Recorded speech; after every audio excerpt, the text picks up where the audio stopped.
còn mai cái cà té mùi rô bịa đai chi niêm oi bàn bảng bịa cầm hốn thả bị cá tê phiết thôn thiên thôn địa kia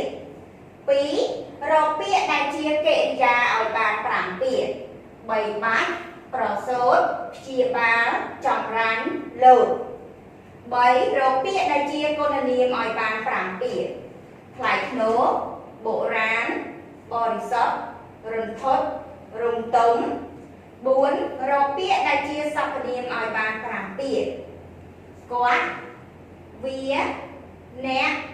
niếng dừng trả lên chỉ cây cà tét đây để kêu bàn cài ao cùng cùng từ mặt nè chẳng có sân chỉ cây cà tét cùng mình toàn ăn râm rớt còn ai còn này tam để kêu cọ bàn đại chả một lần trâu mê đi mấy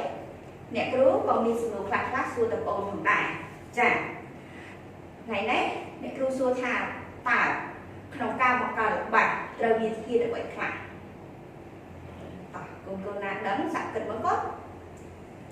chà thiên đây là bát miến niếm kê đi sắc nâng cả một bọn trắng con đang hát thằng mê điên dương này đang bị sụn nòng trường này kỳ đã có chà mê điên dương miên sụn nòng trường khá sòng này là bạc trắng mẹ thu xong ăn sụn nòng trường ở cô chỉ muốn sắn muốn hình dưỡng châu mê điên thia sạc khóa tông cô tim rồi xá khóa thê quan thân rịch phò thí mê điên tỷ đó sẽ cả đây phải nấu lesson thêm định thiện xong nế tía là bá nâng còn nào writing word sentence and poem chẳng nè kêu áp phần vô cho nó chơi xa cho mấy cái tên ở trong clip rồi nè kêu ba phần vô cùng đi sắp vào môn rồi thải chẳng môn nâng chụp sắp xa mê điên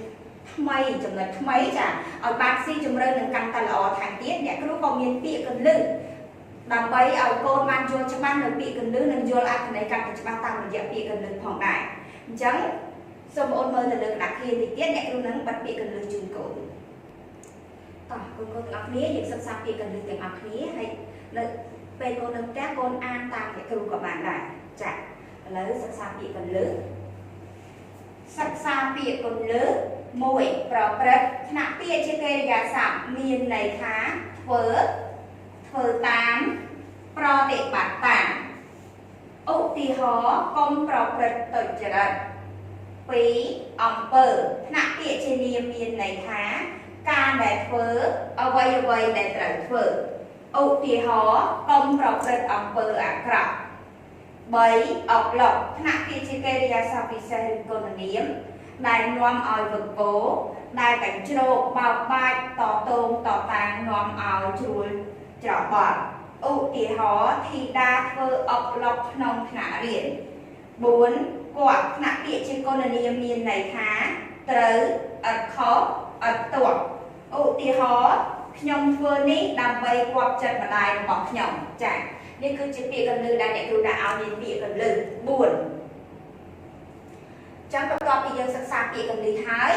dân chắc đào mơ tờ lớn trong đất để dân trời riêng là khai ní phòng đại trong đất để dân trời riêng là khai ní cứ tẻ tông cho môi năng sầm nề tiện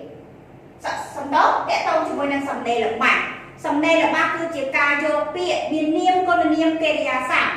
mà bệnh chộp nia đang bày khoai tờ chia là bạc chẳng ta cứ sầm nề tiện cả mốt cứ dân nhẹ đuôi tập hải nát ta trong lần tìm quẹt sọc cổ cứ dân nhẹ đuôi tập hải tẻ tông cho môi năng nhẹ niêm con niêm kê đi sẵn nâng sọc và điểm nó thì nó chụp lên đi và tỏ tiền ấy cư dân trời vô bịa để dương nhảy khai nút tao bằng cao từ chia lập bạc chắc dương mới làm hạt sao kho là bao dân kẻ tông chụp lên xin này lập bạc tỏ lấy dân mới làm hạt chụp là sao khó dương an tầng ọc nỉa về là dương an chắc dương chặt nằm một cao là bạc cốt còn một cao là bạc được tiền này nè chắc dương mới làm hạt là bao dân và thiên làm hạt trong là cả sao kho để dương trời viên bằng tỏ cho bằng ta tập quan những việc nông trả ớt ở bàn chỉ là bạn việc ra ăn trao bàn trả đổ miền này khác nông viện ý con ăn trao bánh mình bên tay mà đầu tể cứ trả đổ chắc ở đây chắc đang ăn viện nó không trả ớt cho một sân cả sẽ có phớ côn ở bốc quát ụ xá nhông ការងារស្រឡាញ់ជាល្អបានប្រកបមនុស្សប្រសើរមុខរបរស្របច្បាប់ចិញ្ចឹមចានេះជាពាក្យដែលយើងងាយទៅចំណុចសករួចហើយគឺកសិករថ្នាក់ PGA ធ្វើថ្នាក់ PGA អញ្ចឹងកូនថ្នាក់ PGA អញ្ចឹងគឺកូនបានងាយពីសប្តាហ៍មុនរួចហើយអញ្ចឹងយើងចាប់ផ្ដើមបង្កើតល្បတ်ដោយប្រើពាក្យដែលយើងងាយហើយយើងដឹងហើយថាធាតុនៃល្បတ်មាននៅគេខ្លះមាននាមកិរិយាសព្ទនិងកម្មបទអញ្ចឹងកូនត្រូវបង្កើតវាឲ្យខ្លាយទៅជាល្បတ်ដែលមានន័យគ្រប់គ្រាន់អញ្ចឹងអ្នកគ្រូក៏មានសំណួរមួយសួរទៅកូនដែរដូចដេចដែលហៅថាល្បတ်គឺជាការបង្គុំពាក្យដែលឲ្យយើងមានន័យស្ដាប់បានចាឥឡូវកូនសាក់បង្កើតល្បတ်ខ្លួនឯងឲ្យអស់ពីសមត្ថភាពតើបានប្រមាណល្បတ်នៅក្នុងប្រអប់នេះណាដែលប្រើពាក្យក្នុងប្រអប់សតឲ្យប្រើពាក្យខាងក្រៅទេគឺអ្នកគ្រូនឹងបិទចម្លើយដែលអ្នកគ្រូបង្កើតល្បတ်ខ្លះអត់ទាំងអស់ទេប្រសិនច្រើនពេកអញ្ចឹងអ្នកសល់ប្រមាណកូនរៀនបង្កើតឲ្យខ្លួនឯងតោះឥឡូវកូនទាំងអស់គ្នាបើកសៀវភៅទំព័រទី140ទាំងអស់គ្នាយើងមើលលំហាត់ចំណុចអក្សរកទាំងអស់គ្នាព្រោះថ្ងៃនេះយើងរៀនមួយចំណុចទេគឺចំណុចអក្សរកអញ្ចឹងចូលអានលំហាត់ជាមួយនឹងអ្នកគ្រូទាំងអស់គ្នានៅលើក្តារខៀនលំហាត់កចូលអានពាក្យក្នុងប្រអប់រួចស្រង់នាមគុណនាមកិរិយានិងសព្វនាមដាក់ដោយឡែកពីគ្នាមានន័យថាគេដាក់ពាក្យច្បងគ្នាឲ្យឲ្យកូននិយាយមួយណាជានាមមួយណាជាគុណនាមមួយណាជាកិរិយាសព្ទមួយណាជាសព្វនាមឥឡូវអានពាក្យក្នុងប្រអប់កសិករធ្វើ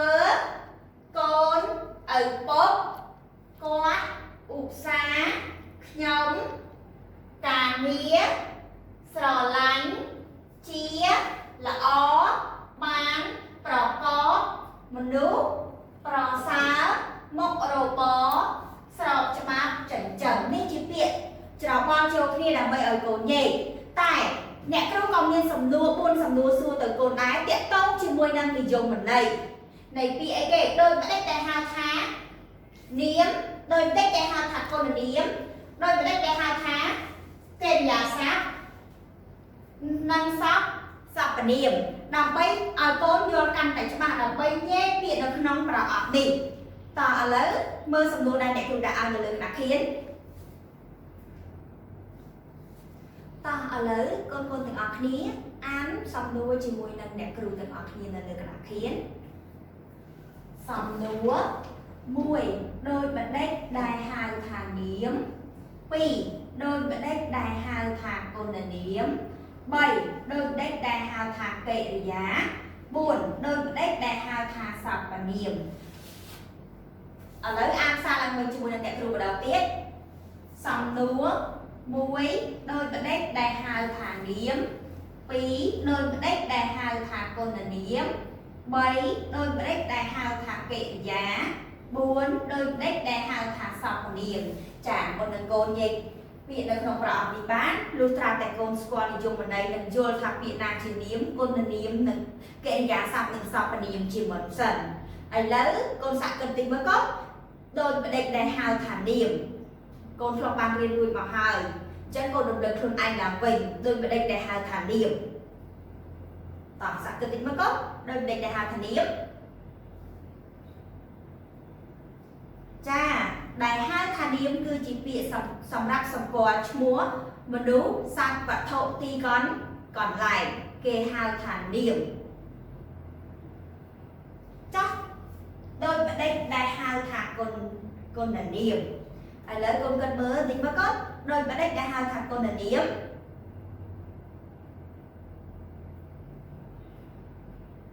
ចាដែលហៅថាគុណនាមគឺជាពាក្យសម្រាប់បញ្ជាក់លក្ខណៈឲ្យនាមគេហៅថាគុណនាមចំទី3ដោយបដិចដែលហៅថាកិរិយាតោះកូនណាដឹងកូនសាក់គិតតិចមើលកូនដោយបដិចដែលហៅថាកិរិយា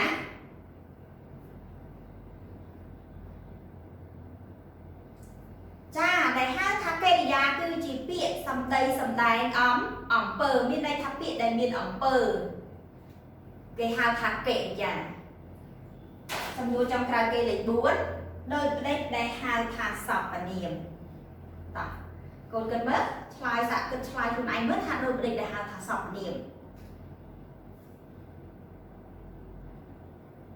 ដែលហៅថាសព្វនាមគឺជាពាក្យសម្រាប់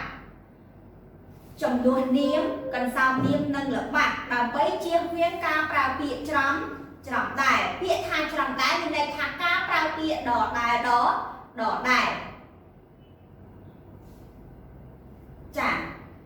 ទាំងអស់គ្នាឥឡូវអ្នកគ្រូនឹងបិទចម្លើយឲ្យកូននៅលើក្តារខៀនកូនអាចមើលហើយកត់ចម្លើយនោះទុកសម្រាប់មើលរៀនបន្តទៀតតោះកូនទាំងអស់គ្នាអានចម្លើយជាមួយនឹងអ្នកគ្រូទាំងអស់គ្នាចម្លើយមួយដែលហៅថានាមគឺជាពាក្យសម្រាប់សម្គាល់ឈ្មោះមនុស្សសត្វរុក្ខជាតិទីកន្លែងស្ថានភាពឬគំនិតអ្វីមួយនេះគឺជាចម្លើយដែលហៅថានាមចូលទី2ដែលហៅថាគុណនាមគឺជាពាក្យបញ្ជាក់លក្ខណៈឲ្យនាមចាចូលទី3កិរិយាគឺជាពាក្យសម្ដីសម្ដែងអំពើមានន័យថាពាក្យដែលមានកាយវិការមានអំពើគឺជាកិរិយា4ដែលហៅថាសព្វនាមគឺជាពាក្យសម្រាប់ប្រើជំនួសនាមកន្សោមនាមនិងល្បិចដើម្បីជៀសការប្រើពាក្យច្រំដែរកូនត្រូវយល់ពាក្យច្រំដែរណាកូនខ្លះអត់ទាន់យល់ទេថាច្រំដែរហ្នឹងអីគេអ្នកគ្រូចាអញ្ចឹងពាក្យច្រំដែរមានន័យថាពាក្យដដែលដល់ពេលដែលយើងសរសេរពាក្យដដែលពេលដែលយើងអានគឺមានអារម្មណ៍ថាដដែលពេលអត់ចង់អានអីចឹងគេប្រើពាក្យជំនួសដោយសព្វនាមចំពោះនាមចាឥឡូវអ្នកគ្រូក៏មាននៅពាក្យខ្លះចង់សួរកូនថាកូនអាចនិយាយបានទេតែពាក្យទាំងអស់ហ្នឹងពាក្យណាជានាមពាក្យណាជាគុណនាមពាក្យណាជាកិរិយាសព្ទពាក្យណាជាសព្វនាមតោះឥឡូវអ្នកគ្រូមានពាក្យនៅលើនេះតោះកូនណាអាចអានបានពាក្យនេះពាក្យអីដែរកូនអ្នកណាអាចអានបានចាពាក្យនេះគឺពាក្យអានថាប្រកបតោះកូនណាអាចនិយាយថាពាក្យនេះមានឋានៈពាក្យជាអីកូននាមកិរិយាសព្ទគុណនាមឬក៏សព្វនាមតោះប្រកបថ្នាក់ពាក្យជាអីកូនចាប្រកបគឺថ្នាក់ពាក្យជាកិរិយាសព្ទគឺវាមានអំពើយើងធ្វើការប្រចាំថ្ងៃគឺមានអំពើគេហៅវាថាជាកិរិយាសព្ទចុះពាក្យទី2កូនណាអាចអានបានពាក្យនេះអានថាម៉េចកូនណាអាចអានបានចាពាក្យនេះអានថាកសិករឧទាហរណ៍ថាពូរបស់ខ្ញុំប្រកបរបរជាកសិករអញ្ចឹងកសិករមានន័យថាម៉េចថាពាក្យជាអីកូនចាកសិករមានន័យថាអ្នកធ្វើស្រែចម្ការថ្នាក់ពាក្យជានាមតោះពាក្យបន្តទៀតពាក្យអីកូនមើលទាំងអស់គ្នាមើលឧស្សាហ៍ធីតាជាក្មេងឧស្សាហ៍អ្នកគ្រូឧទាហរណ៍កូនមួយណាធីតាជាក្មេងឧស្សាហ៍ចាំពាក្យឧស្សាហ៍ចំនួនឲ្យបញ្ជាក់ន័យឲ្យណាគេកូនបញ្ជាក់ន័យឲ្យធីតាជាក្មេងមិនជាក្មេងឧស្សាហ៍អញ្ចឹងពាក្យឧស្សាហ៍ថ្នាក់ពាក្យជាគុណនាម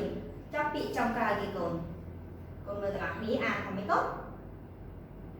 គាត់ពាក្យគាត់អញ្ចឹងពាក្យគាត់ថាពាក្យជាអីកូនអ្នកគ្រូឧទាហរណ៍ឲ្យកូនមួយណា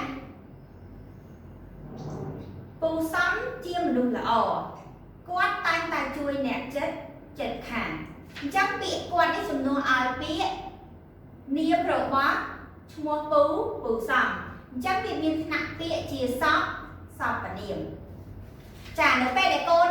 យល់ច្បាស់នៅក្នុងការលើកពាក្យឲ្យកូននិយាយមួយហើយកូនអាចធ្វើលំហាត់របស់យើងបាននៅពេលដែលកូនយល់និយមបណ្ដៃទៀត